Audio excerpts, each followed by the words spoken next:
நீங்க எம்எல்ஏவா இருக்கும்போது, ஒரு எம்எல்ஏவோட சம்பளம் எவ்வளவு? அது எதுக்காக நீங்க செலவு பண்ணுவீங்க? எப்படி இருந்தது மேம்? பிகாஸ் லஞ்சம், ஊழல் அதெல்லாம் பத்தி நெறைய பேசிட்டு இருக்கோம். நீங்க 3 முறை ஒரே தொகுதியில சட்டமன்ற உறுப்பினரா தேர்ந்தெடுக்கப்பட்டிருக்கீங்க. உங்க சம்பளம்?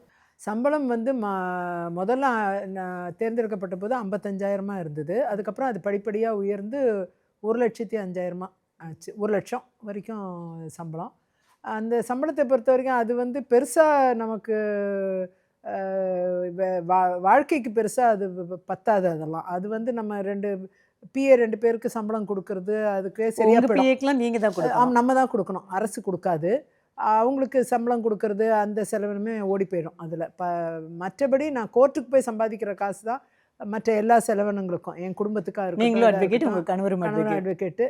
அவர் இறந்த பிறகும் நான் உழைச்சு சம்பாதிக்கிறது என்னுடைய பணத்த, என் பிள்ளைகளுக்காக மட்டும் கிடையாது. என்னுடைய தொகுதிக்கு, என்னுடைய போக்குவரத்து செலவு, இது எல்லாத்துக்குமே இதுலேருந்து வரக்கூடிய வருமானம். அது அப்படித்தான் அது போயிட்டுருக்கு. அதனால தான் நான் எம்எல்ஏ ரிசைன் பண்ண பிறகு கூட எனக்கு அது ஒரு சிரமமா தெரியல. அந்த ரூ. 1,00,000 அந்த பிஎஸ்க்கு தான் நான் குடுக்குற மாரி இருந்தது. இப்ப கட்சி இது ம தொகுதி ம ஆஃபீஸ் மெயின்டெனன்ஸு அதெல்லாம் அதெல்லாம் அதெல்லாம் அதில போகும்.